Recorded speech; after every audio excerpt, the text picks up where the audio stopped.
আসসালামু আলাইকুম। আপনি সাদিয়া? ওয়ালাইকুম আসসালাম। জি, আমি সাদিয়া। ভাইয়া আপনার কথা বললো আপনার সাথে দেখা করতে, তাই আসলাম। আসলে আপনার সাথে কিছু জরুরি কথা বলা দরকার। এই মুহূর্তে আমার তেমন কিছুই নেই, চাকরি নেই, পড়াশোনা মাত্র শেষ হলো।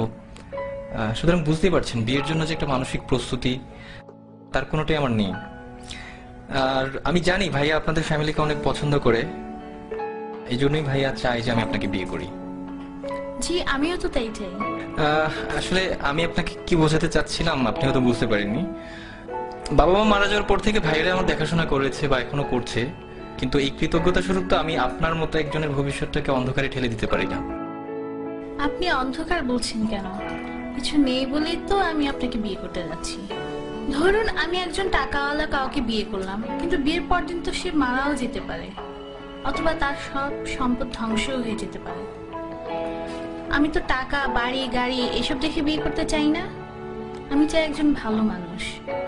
তাছাড়া আজকালকার ছেলেদের যে অবস্থা, তারা যেভাবে চলাফেরা করে, এদের মধ্যে তো ভালো ছেলে পাওয়াটা খুবই মুশকিল। আমি যতটুকু জেনেছি আপনি একজন বিশ্বাসী মানুষ এবং প্র্যাকটিসিং মুসলিম। কিন্তু একটা ব্যাপার কি দেখেন, জীবনে চলতে টাকাটা অনেক বেশি জরুরি। আত্মীয় স্বজন কিংবা বন্ধু বান্ধব যেখানেই যান না কেন, অর্থ ছাড়া আপনি কোনো দাম পাবেন না। আপনি কি মনে করেন যে এই ইটের জেলখানার ভিতরে সুখ আছে? সেখানে আছে মোহ, আছে লোভ, লালসা আর নষ্টামি। তারা সম্পদের পিছনে ছুটতে গিয়ে নিজেদেরকেই হারিয়ে ফেলে।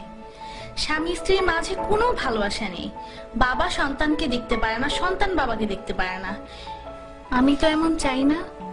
আমি চাই একটুকু জান্নাত, যার তুলনায় এই দুনিয়ার সমস্ত সম্পদ খুবই তুচ্ছ। আমাদের বিয়েটা ছিল খুব সাধারণ। মসজিদে গিয়ে বিয়ে করলাম, এরপর কিছু জিলেপি কিনে গরিবদের মাঝে বিলিয়ে সারাদিন দুজন মিলে ঘুরলাম।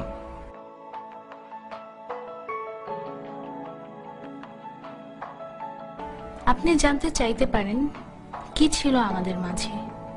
কিছুই না, একটি শক্তিশালী বিশ্বাস মাত্র।